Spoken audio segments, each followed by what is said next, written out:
Amados, boa noite. Hoje, o domingo, foi precioso, com muitas e muitas atividades. Realização da feijoada, da nona feijoada fest, com muitas pessoas, muita alegria, um trabalho em conjunto de uma equipe fantástica, não? E que todos saíram felizes, bem alimentados e contentes com tudo. E chegando aqui conosco já, Marcos Serafim Júnior, de Araraquara. Boa noite, meu filho. Alain Guilherme Scarpim, boa noite, querido. Então, nós vamos hoje trabalhar esse texto. Oi, Gláucia, linda, boa noite para todos. Vamos trabalhar esse texto. Isto é lá contigo. Mas antes, vamos lá. Sempre tem algo que devemos colocar. Sempre pedimos que as bênçãos de Jesus cheguem até todos da nossa família, família física, família espiritual. E grande alegria é a minha vendo que estamos firmes e alegres, conhecendo melhor o Mestre amado e as passagens as quais ele viveu, de uma forma bem real, bem próxima da comunidade nossa. E Amélia Rodrigues, essa benfeitora que trabalhou muito, 11 livros com Divaldo Pereira Franco, é essa bênção. Uma mulher altamente religiosa da Bahia e que fundou várias coisas, por exemplo, dos idosos, estudos, reuniões. Então, era uma pessoa, quando encarnada, dedicada ao bem. E agora eu te falo, se você gosta das belezas que passamos, da benfeitora, passe para os outros, porque eles precisam mais de Jesus. Todos nós precisamos muito, muito de Jesus. E torna a pessoa muito mais feliz. E nós vamos ver hoje, interessante, a posição de Judas Iscariotes. Gente, já pensou quando você faz alguma coisa que depois te dá algum remorso, coisa pequena até, não? Calcula ele que entrega o mestre. Não? Mas vamos lá. Chegando conosco, Gláucia, aqui de Guaratinguetá, querida, boa noite. Rose Cantarim, que hoje estivemos juntos. E o marido ficou numa felicidade, Rose, você não acredita, de relembrar períodos da escola de comércio. E ele falou, nossa, mulher, como ela está bonita, elas estão bonitas, ela e a irmã. Falei, pois é, marido, sempre ela entra na nossa live. Então, muito obrigado pela atenção, pelo carinho, por você ir buscar o sorvete. Eu não sei se você foi a Célia, mas foi uma festa muito linda. É tudo revertido para as nossas 300 crianças. Célia, Janis, meu amor, é de manhã, é no almoço, é de noite, né, Célia? Nossos encontros são esses, né? Ana Maria Gaion, nossa psicopedagoga, linda, vai vendo como é que essa casa funciona, né? Não é uma benção, Ana Maria? Você precisa ficar lá muito tempo, viu, querida? Lenise, linda. A Lenise é tímida, Mas vamos trabalhar, vamos continuar nos unindo, vamos... É uma bênção, Denise, obrigado, viu? Oi, filha. Boa noite, boa noite. Sim, sim. Boa noite a todos os nossos irmãos espirituais. É a grande família, é a grande família. Mas a Amélia, ao escrever este conto, ela tirou também, você sabe que pesquisa é pesquisa, ela tirou esse texto, um trecho de Mateus. Ah, espera um pouco. Que Jesus abençoe você, abençoe os seus familiares, abençoe o seu lar, seus pensamentos, suas atitudes, seus propósitos, sempre otimista, sempre otimista. Que assim seja. Então, nós pegamos o Velho Testamento, mas é um trechinho muito pequeno, onde a Amélia, dessa fala, fez aquele texto lindo que nós vamos trabalhar hoje. Então, está aqui em Mateus, no capítulo 27, item 3. Vocês percebem? Eu não sei fazer uma coisa, fazer algo que eu não vou na fonte. Precisa ir na fonte. Oi, Joana Lem. Obrigada, Joana, de você ter ido no nosso almoço, viu? Oi, Mauro Furuta, Furuta. Boa noite, querido. Boa noite a todos. Então, a gente precisa ir lá na fonte para ver alguma coisa. E aí, então, Judas, aqui em Mateus, ele vai até ao Sinédrio e na frente dos sumos sacerdotes e anciãos e vai falar o seguinte: pequei, entregando sangue inocente. Eles, porém, disseram: que nos importa? Isso é lá contigo. Isso é lá contigo. Arremessando as moedas ao santuário, tanto é que eu procurei uma foto, retirou-se e foi enforcar-se. Os sumos sacerdotes pegaram as moedas de prata e disseram: não é lícito lançá-las no local que vai guardando dinheiro. Deixa eu ver aqui um minutinho só.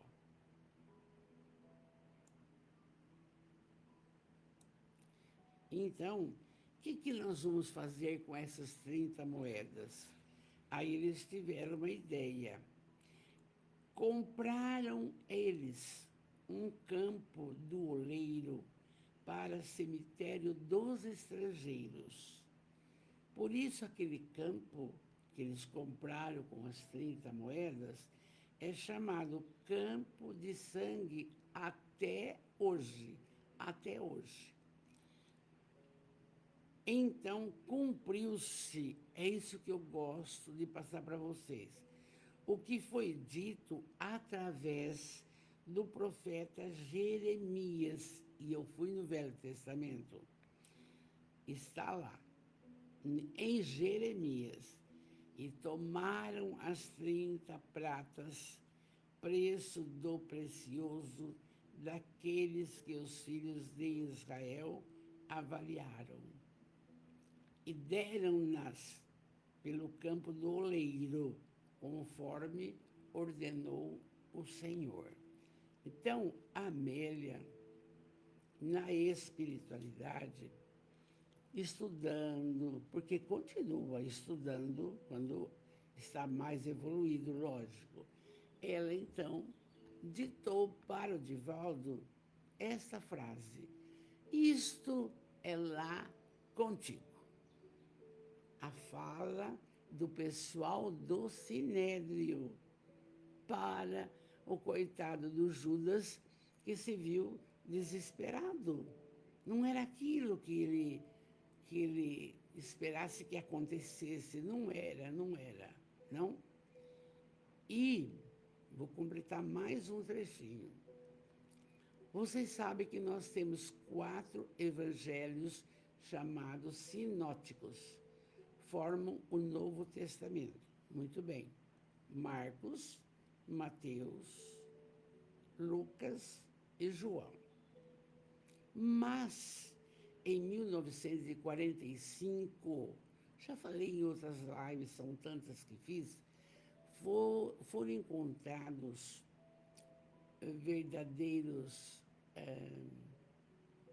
relíquias num grande jarro de barro nas cavernas de Qumran, onde ali havia o Evangelho de Timóteo, o Evangelho de Maria de Magdala, o Evangelho de Judas.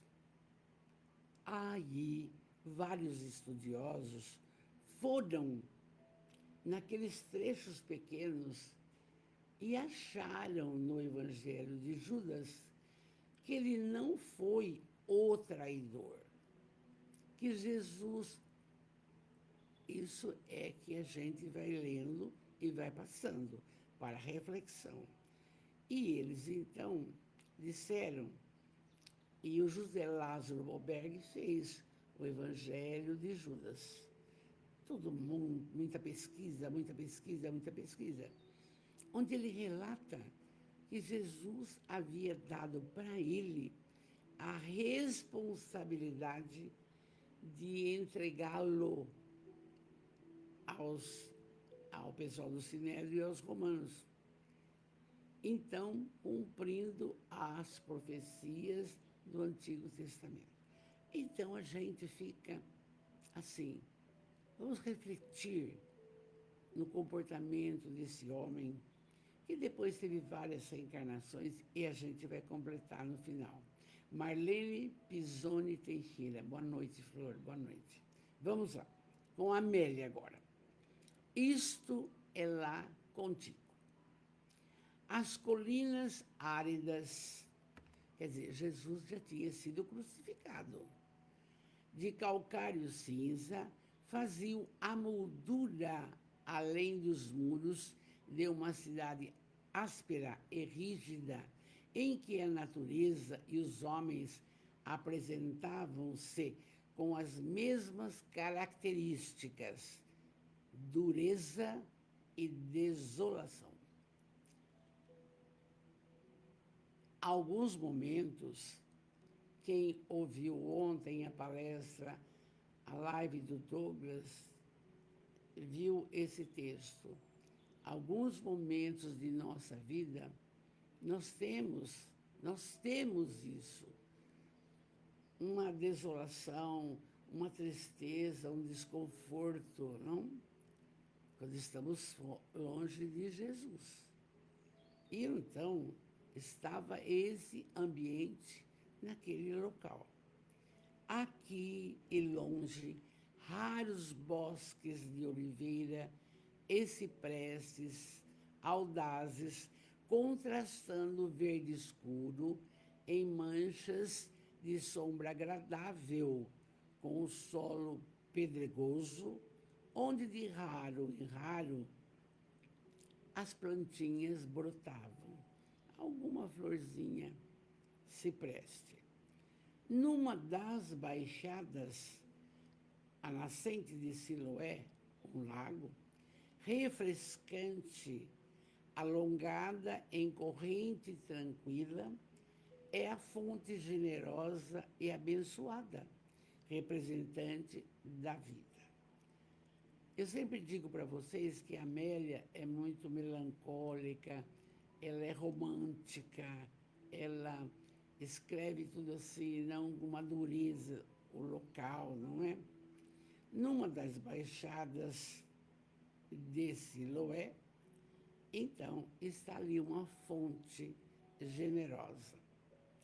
O templo erguido por Zorobabel, após a anterior destruição, demonstrava o orgulho da raça, que parecia uma forma de rude e infeliz cativeiro nas hábeis garras da águia romana. Pois é, os romanos, se os judeus saíram da escravidão dos egípcios, eles foram tomados por várias e várias nações. E a última delas, das quais, período que viveu Jesus, era o povo romano. Eles mandavam. Só que, vamos lembrar já, os sacerdotes da época, Anás e Caifás, não conseguiam serem fiéis à sua pátria. Eram coniventes com os romanos no que tange à cobrança dos impostos. Quem tem, para ter uma ideia melhor, assiste a série The Chosen, que passa até uma série. Os costumes da época, a forma que era cobrado. Tinha um local e aí está um romano de capacete e o homem lá dentro cobrando se ele deve isso, entende? Se você não pagar, vai acontecer isso. Muito bem. Em extremos opostos estavam os palácios de Herodes Antipas, mais próximos de Caifás e Anás, porque era ligado, tinha uma ligação, ostentando o quê? Luxo, exalando o bafio pestilento das lutas político-religiosas, sob o olhar atento da Torre Antônia. Nas cercanias também da residência opulenta de Pôncio Pilatos. Então, ali, Herodes Antipas, Pôncio Pilatos, Anás e Caifás. A Gláucia está dizendo aqui que em Paulo e Estevão vemos muito desse costume. Aliás, Gláucia, esse livro eu já li 2 vezes. Eu acho um primor, principalmente a trajetória do Estevão, entende? Vamos em frente. Então, era esse o clima da época. Mas o que eu acho interessante para a nossa família espiritual é o seguinte, com respeito, olha, com respeito a todas as religiões, porque eu sempre digo, todas conduzem ao Pai. Não importa, é só seguir, entende? Não importa isso, aquilo. Por quê? O homem deturpa tudo. O homem, veja, a gente não pode falar numa live aqui da condição política do Brasil, da condição educacional do Brasil, onde nós temos um aluno de 12 anos na 8ª série, analfabeto. Entende? Que país é esse? Não. Então, não nos compete críticas e isso, aquilo. Compete-nos executar trabalhos que você pode melhorar a condição de, tá bom? Então, vamos em frente.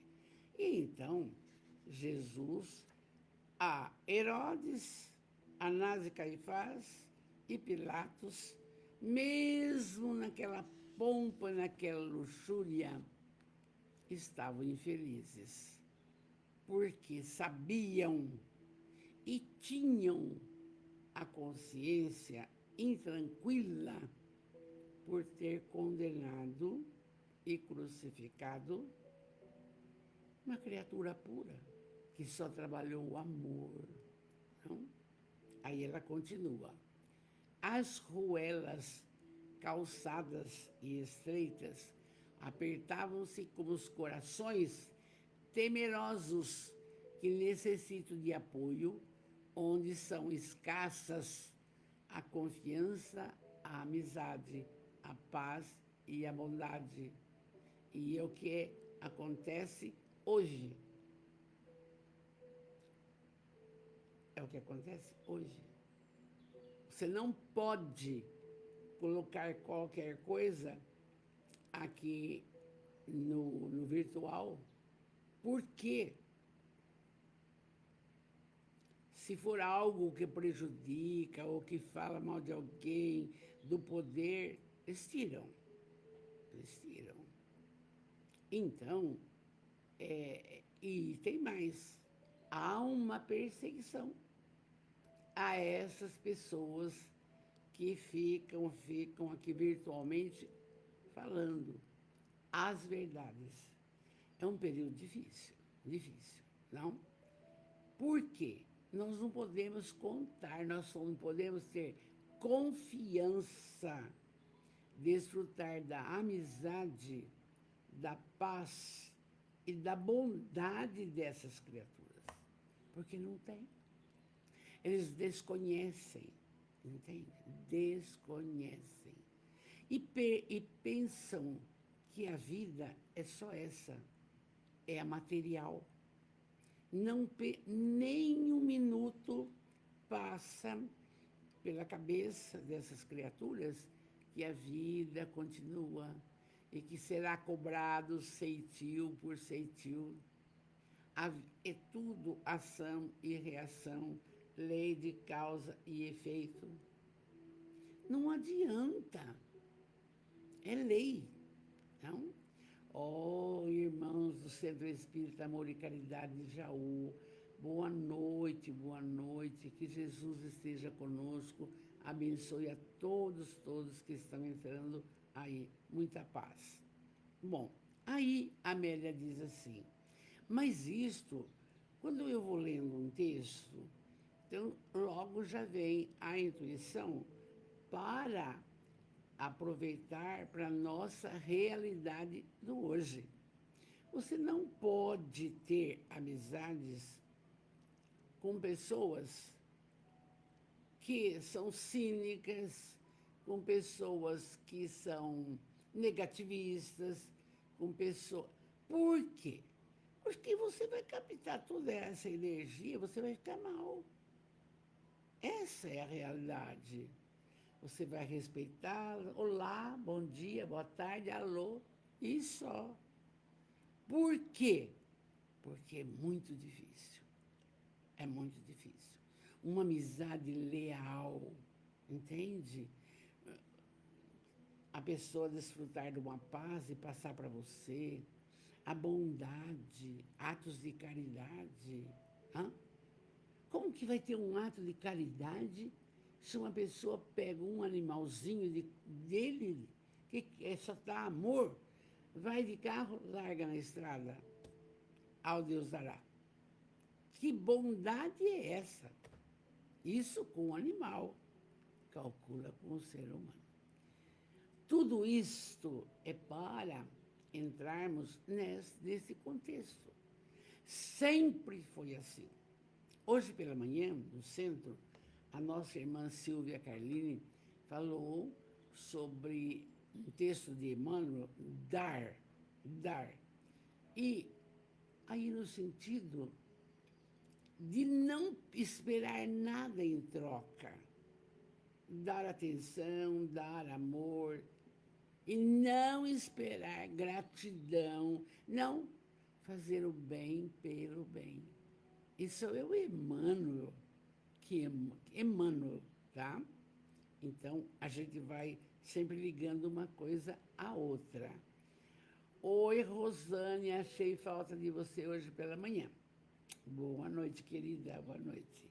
Deise Maria, meu amor, a Deise de Angra dos Reis, do Segue às sextas e aos domingos.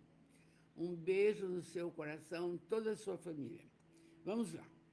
A fé religiosa daquela época convertera-se, então, em recitativos, recitar, exaustivos e monótonos, com movimentos ritmos da cabeça, do corpo, ocultando os sentimentos reais e disfarçando pela aparência a falta de atitude mental e emocional correta.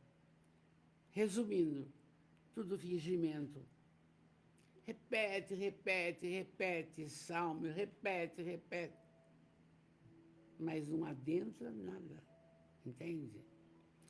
Os jogos dos interesses subalternos por trás predominavam, como é hoje, em tudo, gente, em tudo. Dando asas à astúcia e à desonestidade que campeavam em detrimento da honradez que já não existia. Então, você percebe que se passaram 2000 anos e esse jogo de interesse continua. Só que foram por atenção ou a preocupação de Deus e dos benfeitores espirituais ou dos santos que estão do lado de lá, a preocupação de dar intuições e auxílio para algumas pessoas de algumas religiões, para que desenvolvesse o sentimento de amor com referência ao próximo. E é por isso, o quê?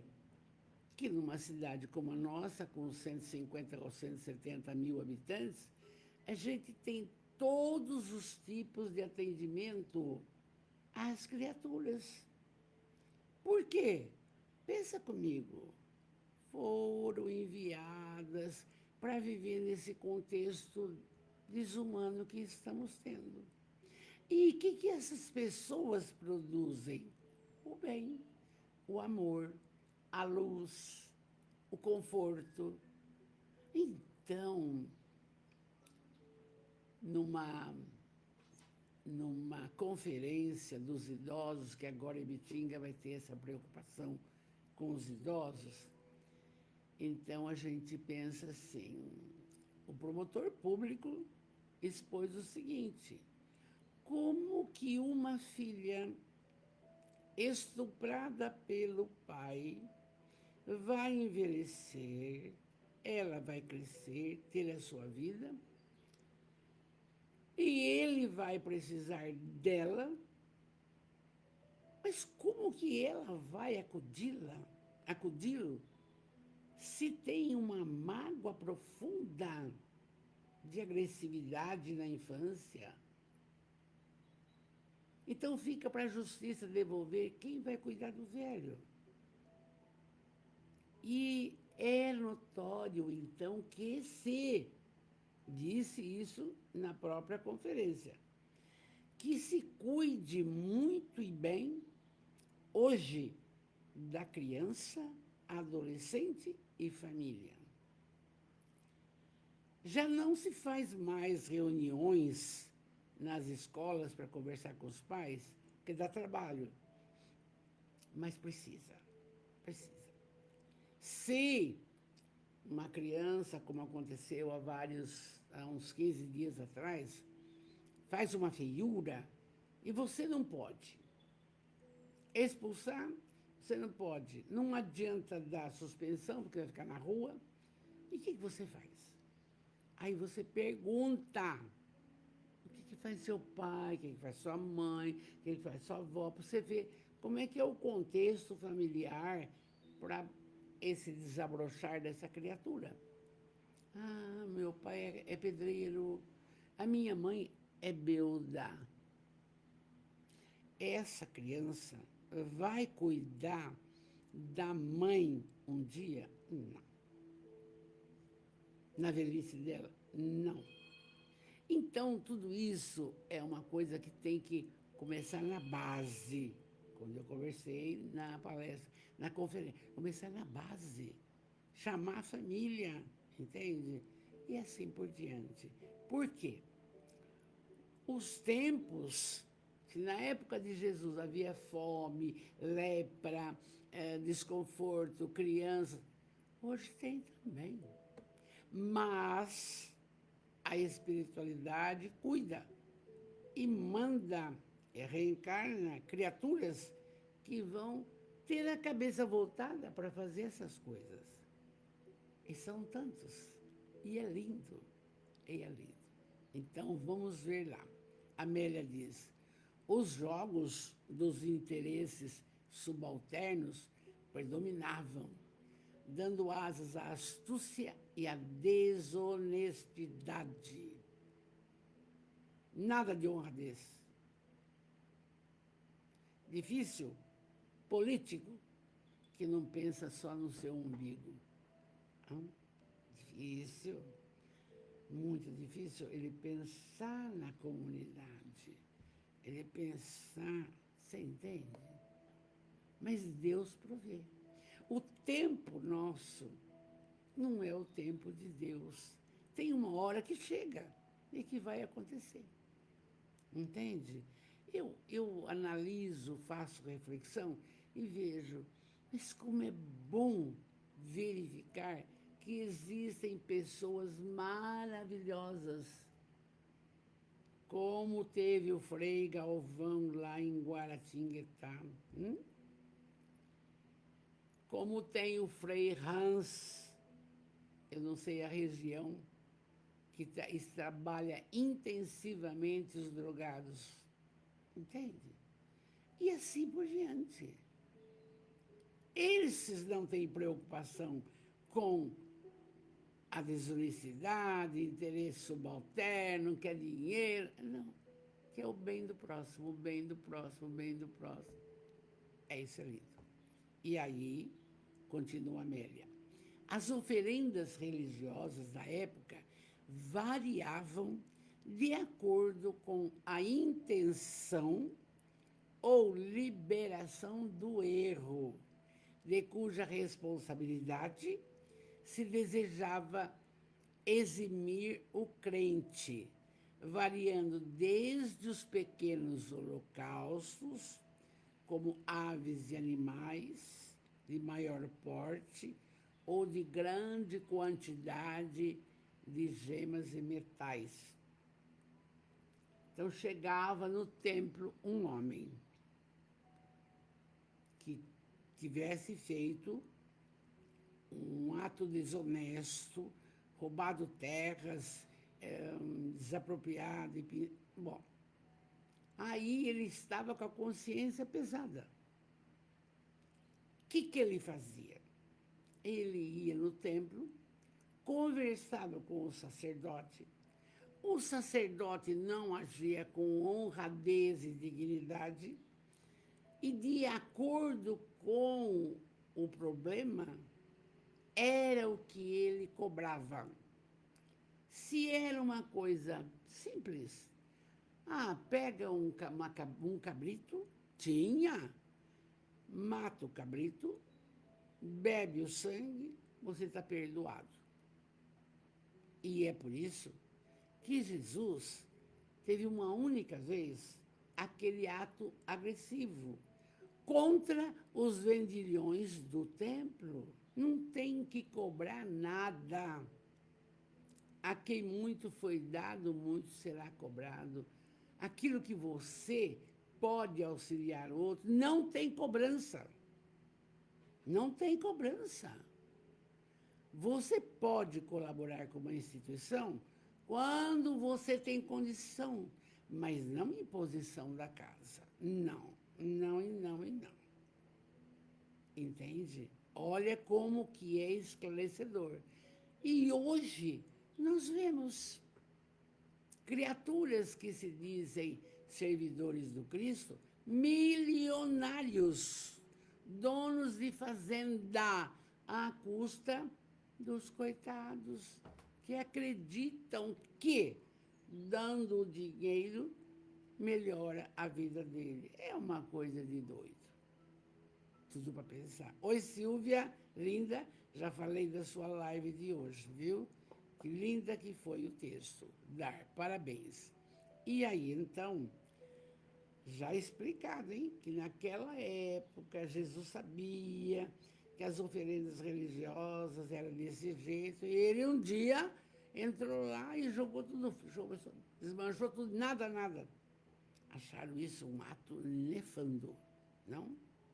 E eles, Amélia diz, supunha-se que o dinheiro a tudo comprava e vendiam-se o quê? A compostura, a fidelidade, a afeição, vidas.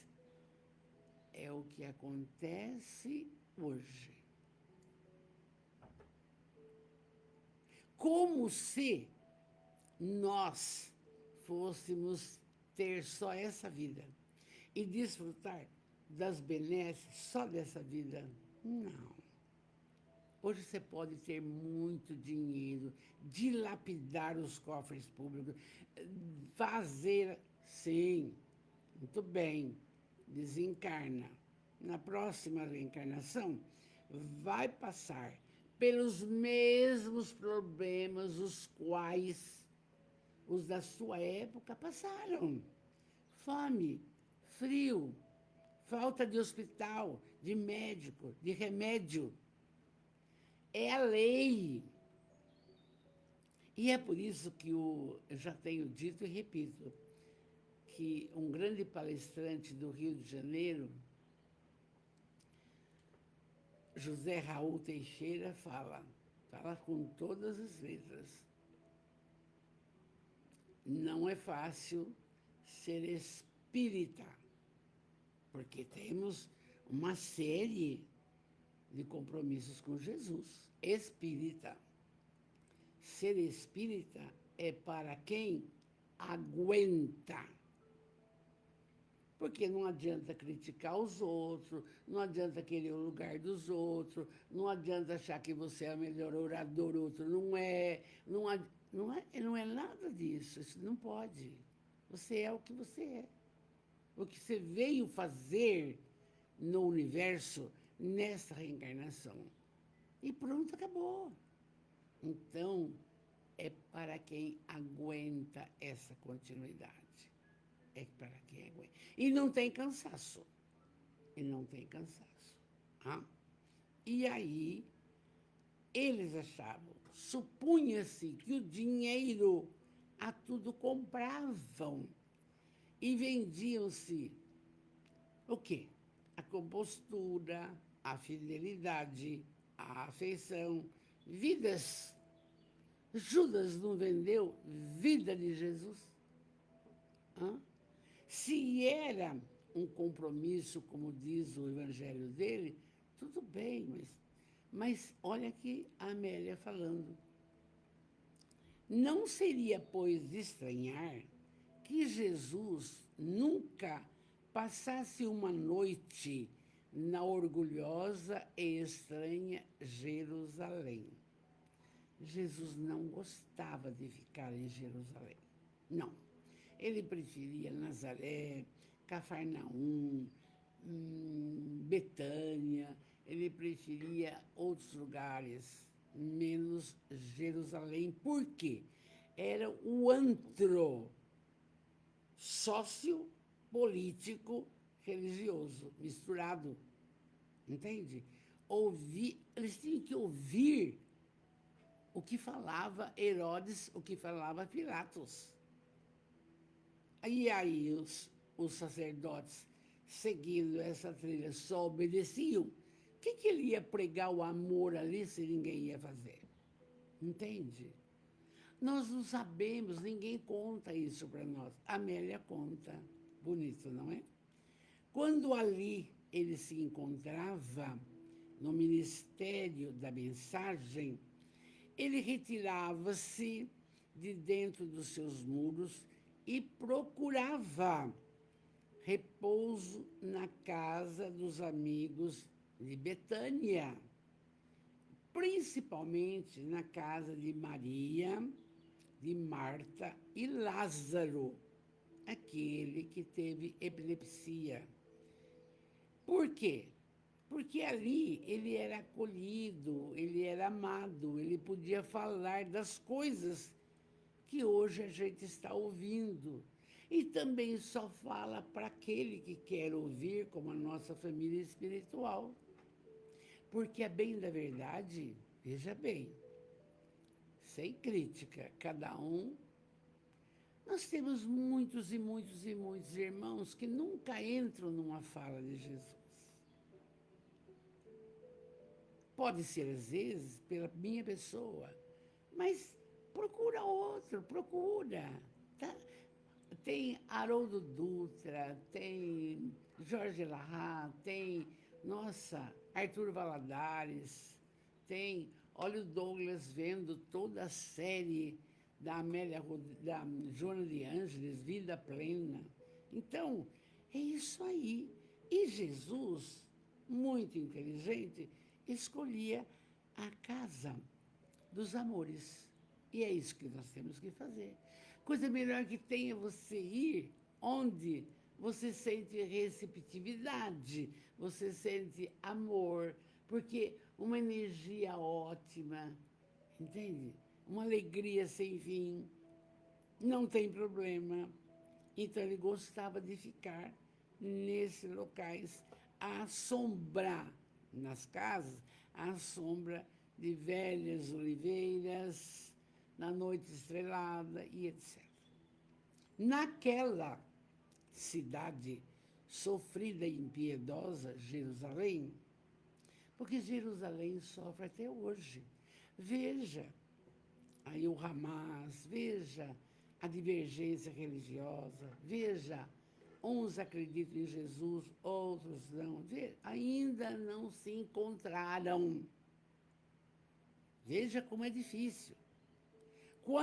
Tanto é que Chico Xavier, estando em São Paulo, na casa de Nena Galves, estava tomando café e ela levantou: "Olá, Chico!" E viu o Chico chorando. "Chico, por que você está chorando?" "Ah, minha irmã, Emmanuel acaba de me dizer que eu não vou reencarnar no Brasil. Eu vou reencarnar na Palestina. Eu vou reencarnar em Jerusalém." Está aí. Tem que mandar gente para lá para poder... a espiritualidade cuida, não? Então, naquela cidade, Jerusalém, sofrida e impiedosa, onde os grandões vigiavam os fracos, os humildes, para exterminá-las, sabia o Jesus dar-lhe o seu luminoso testemunho, aquilo para o que viera. Então, ele conversava com as criaturas, consolando, dando esperança. "Oi, Cleuzinha, boa noite, meu amor." "Muito boa noite." "Estela, linda de Jundiaí, boa noite, boa noite." Então, você vai vendo que ele estava ali para dar esse benefício. Antes era necessário semear para nós o amor e a esperança, a harmonia e a coragem, a fim de que o sangue do seu holocausto sustentasse para todos sempre, a todos os que fossem nascer. E ocorreu, e ocorreu. Hoje ninguém fala de Anás, Caifás, ninguém sabe de Pilatos, ninguém sabe de Herodes, não tem nada. Mas fala de Jesus, dos seus ensinamentos, das suas propostas, do seu amparo.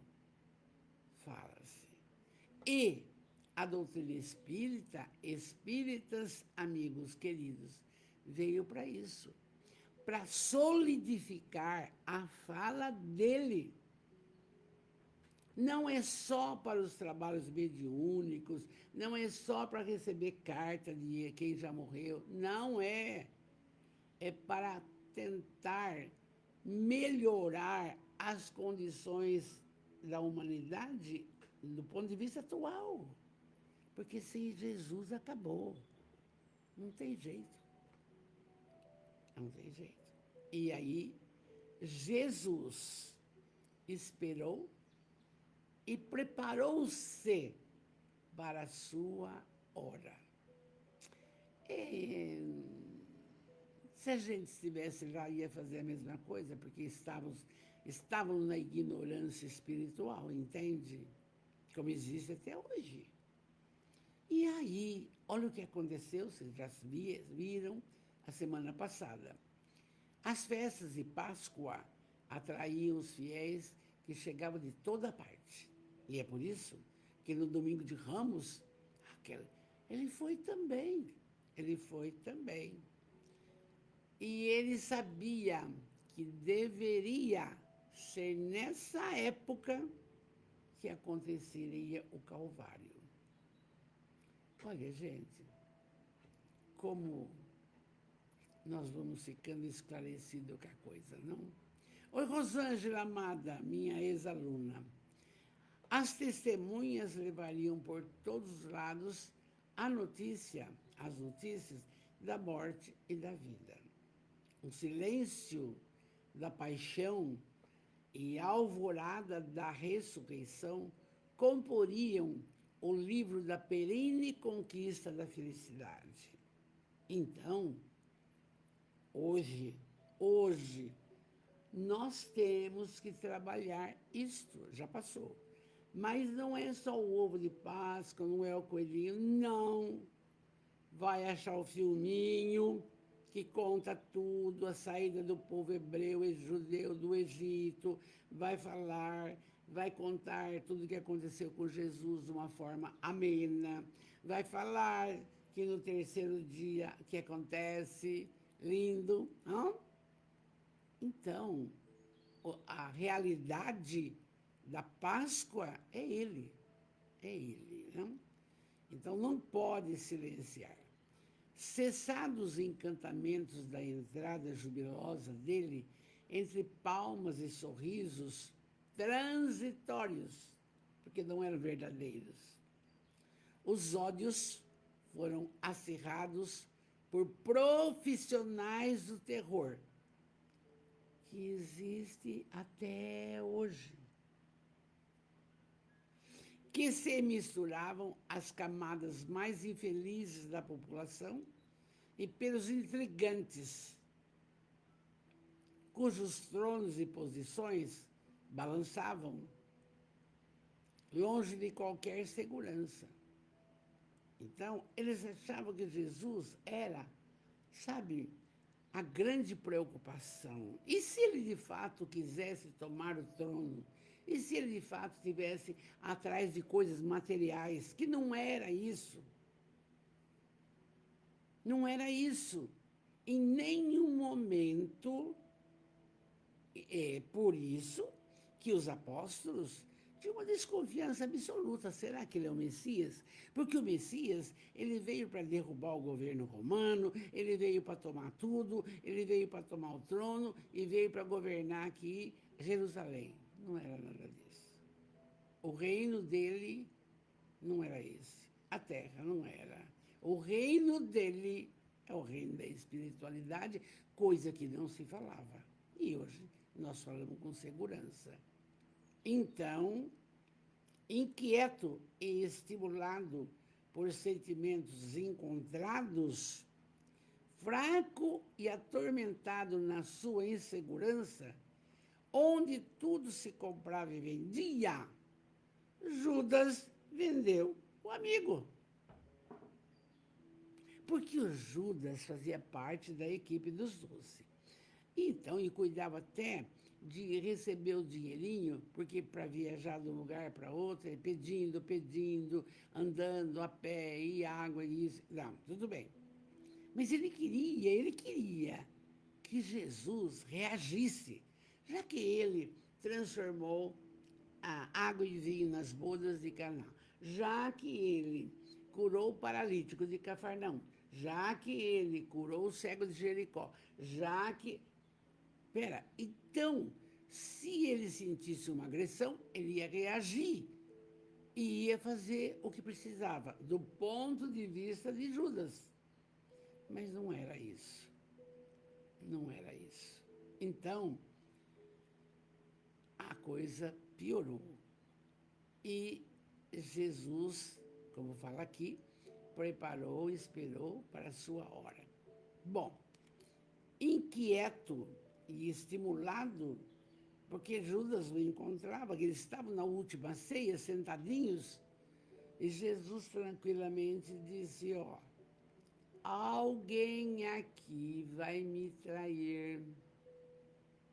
E Judas disse, sou eu.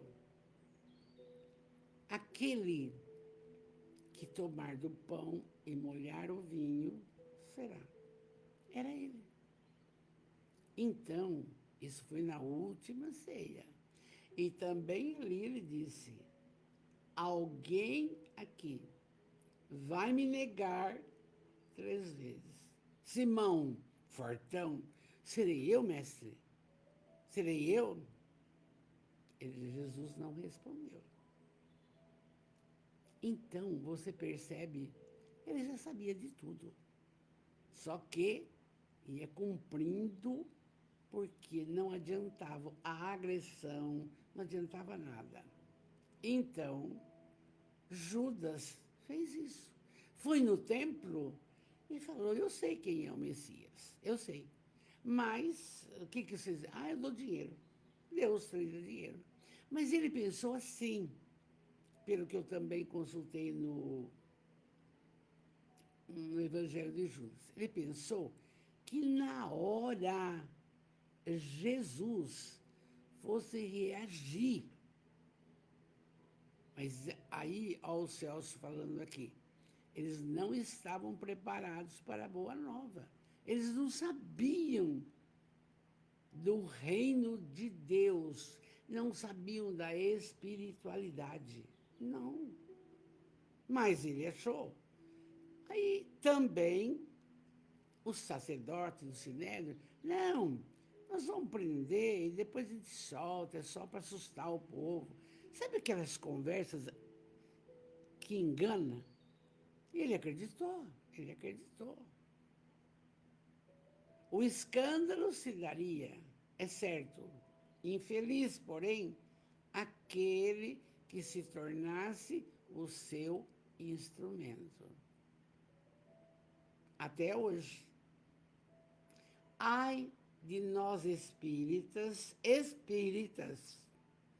que tomarmos uma decisão inadequada.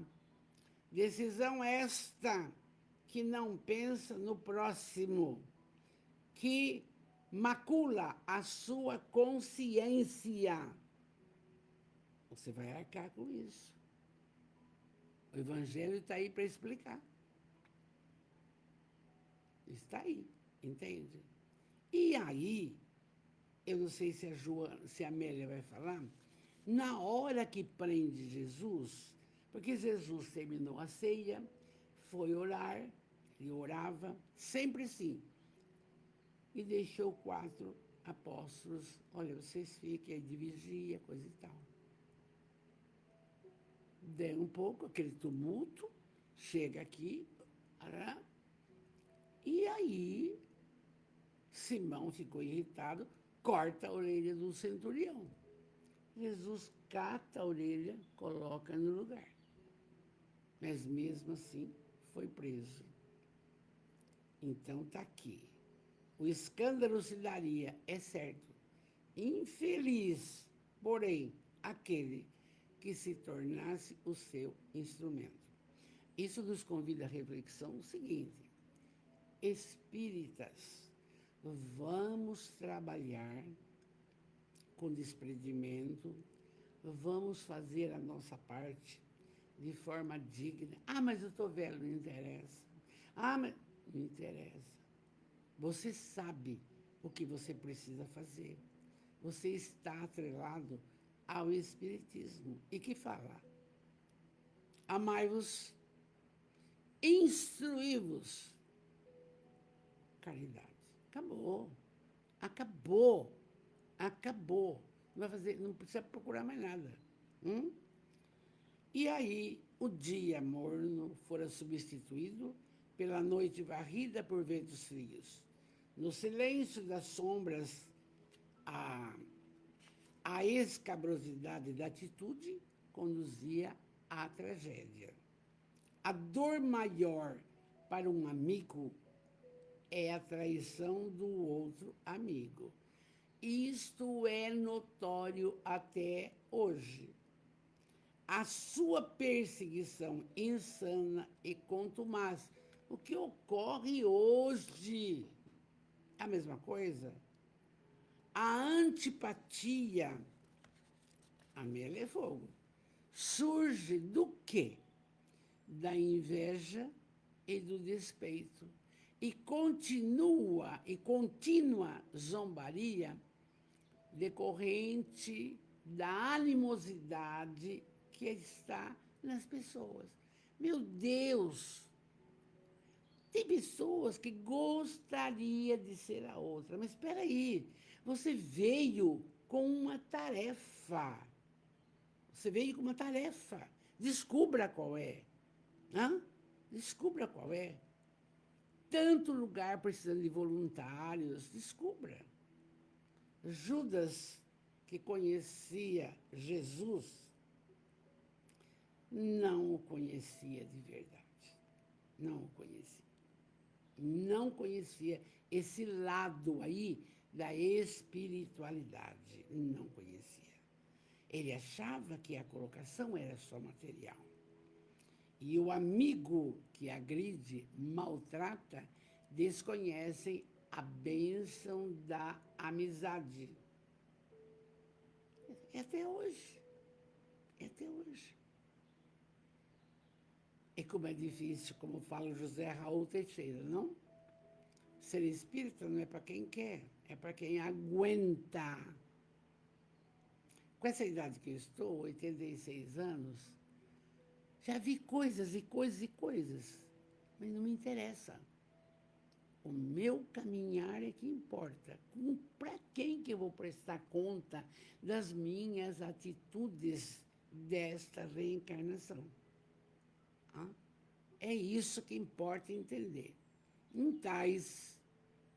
Aquelas eram circunstâncias cruéis, aqueles momentos inquietantes, e em tais oportunidades revelam-se a criaturas e assume, sabe quando cai a máscara?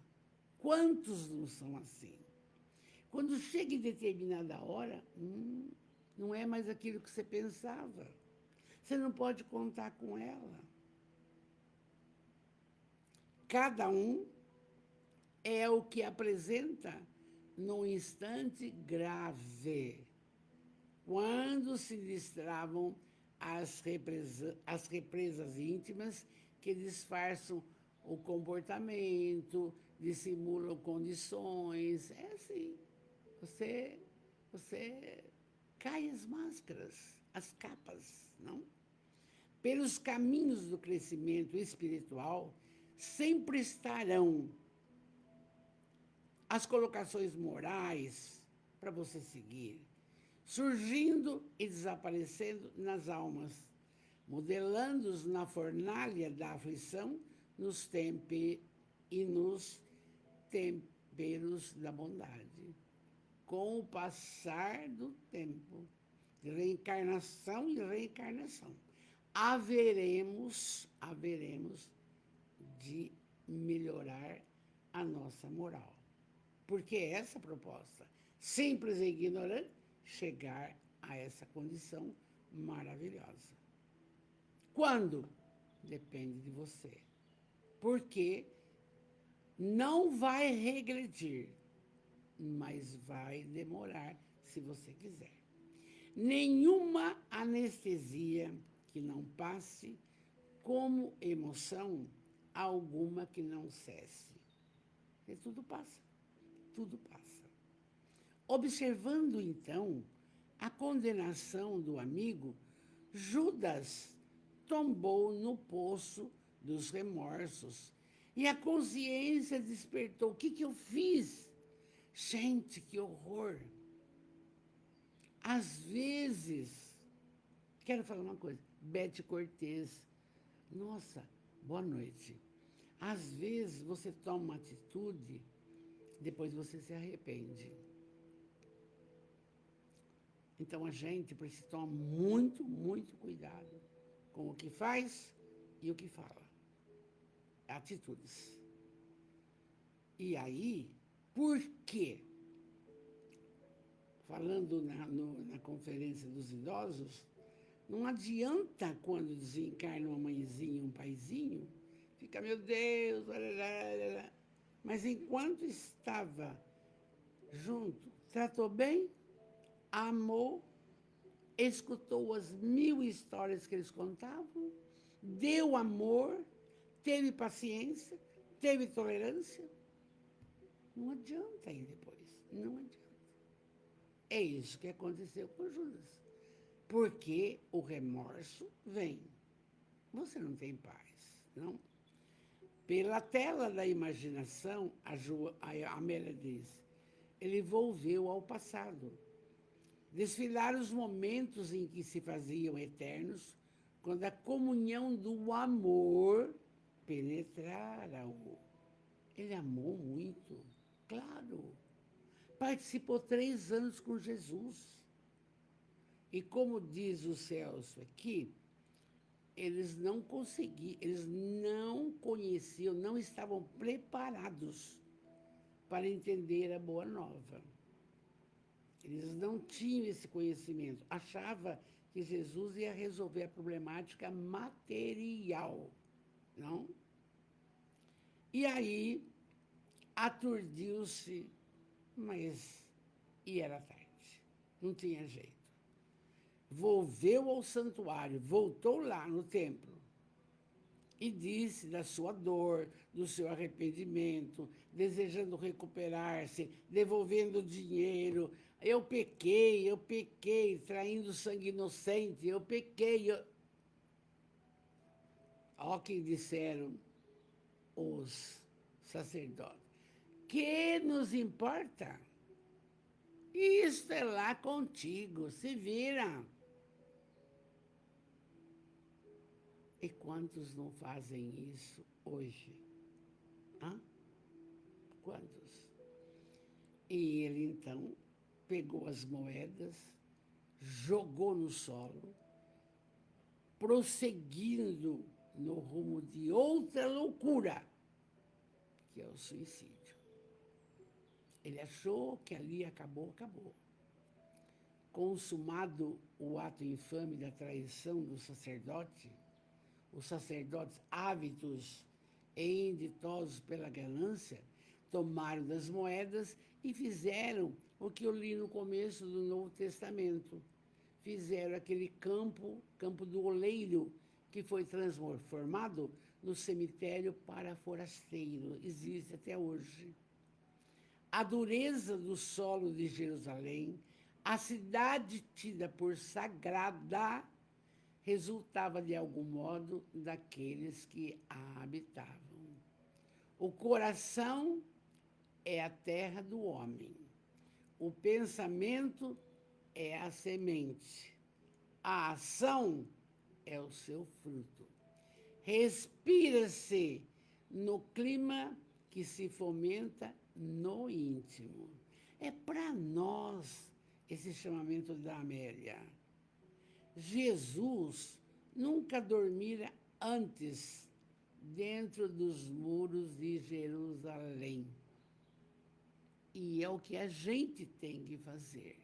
Procurar sempre companhias doces, verdadeiras, que não têm interesse. Oh, gente, está aqui essa lição impressionante.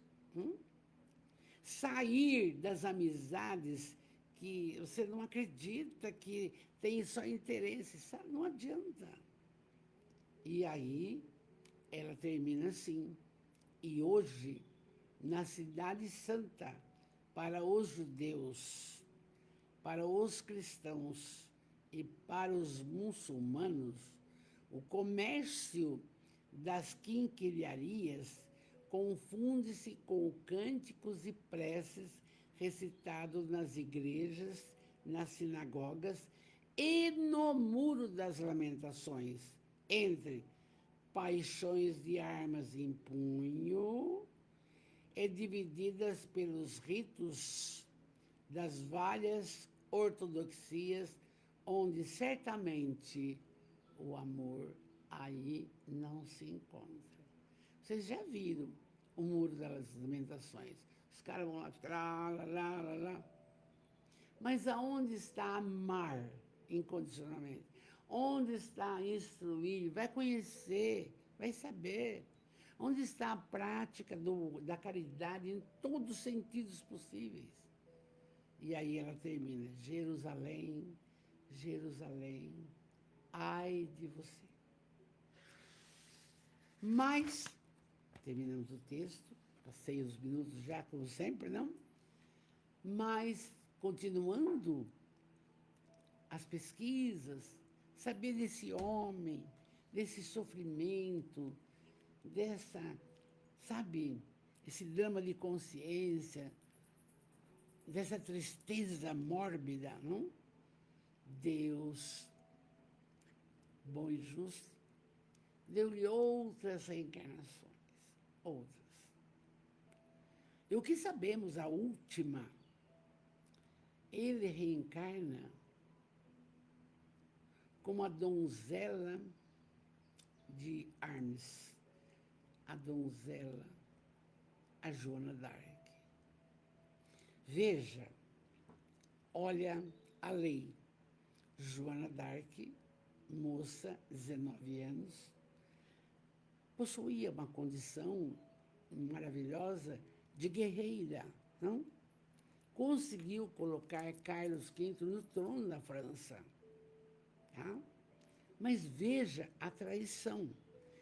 Dentro do clero da França, do reinado da França, lá, Boileau achou que ela era uma feiticeira, que ela era não sei o quê, que ela escutava Santa Catarina.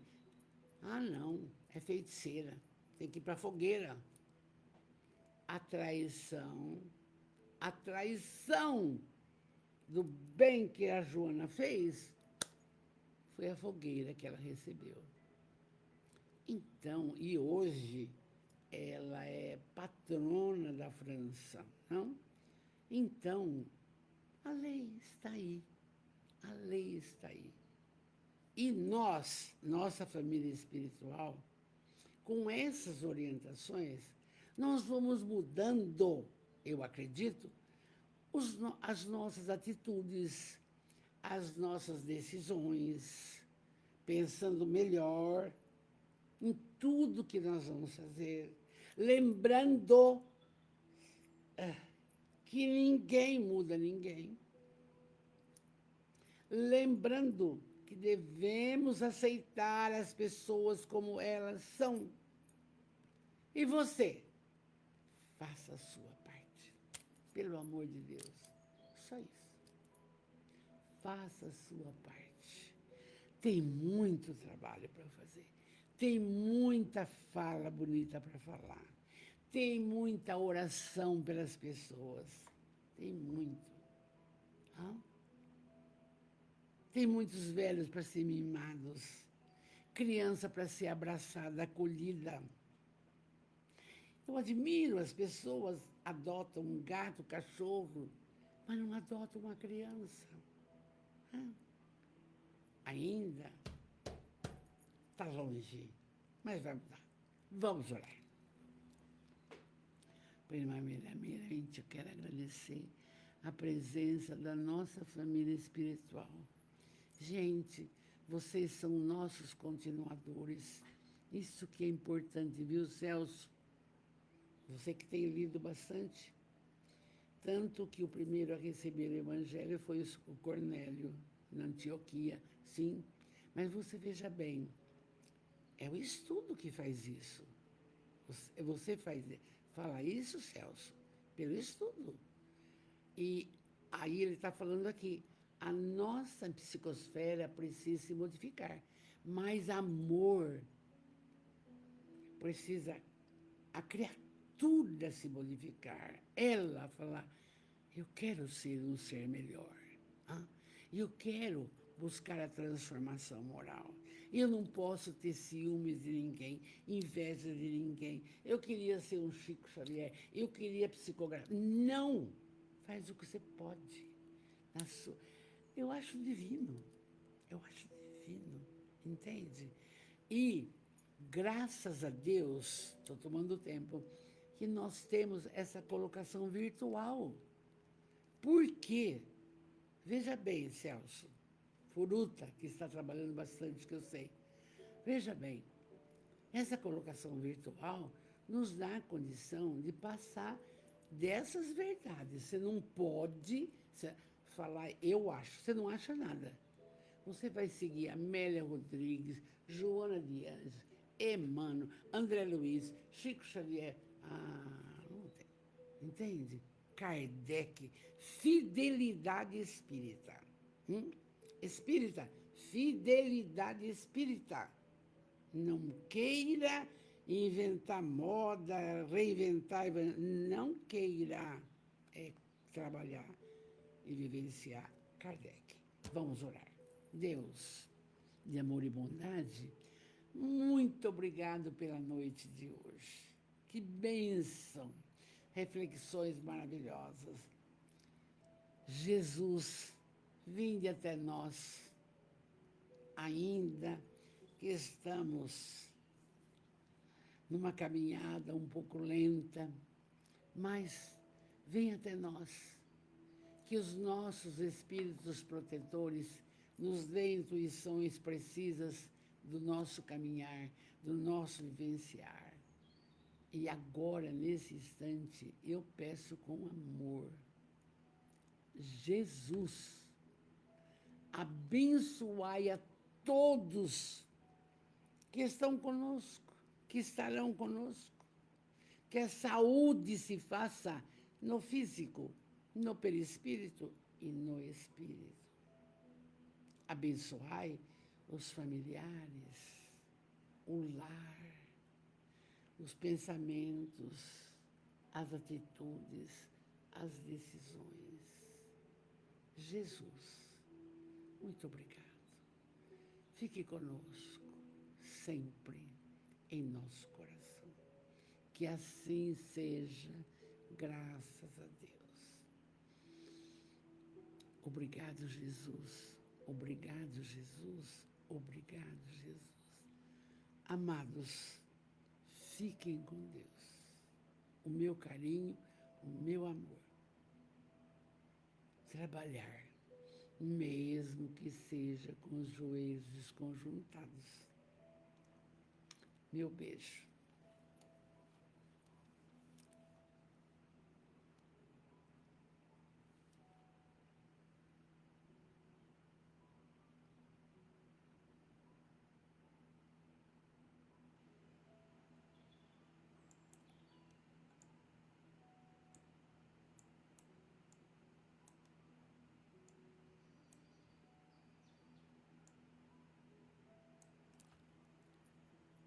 Meu beijo.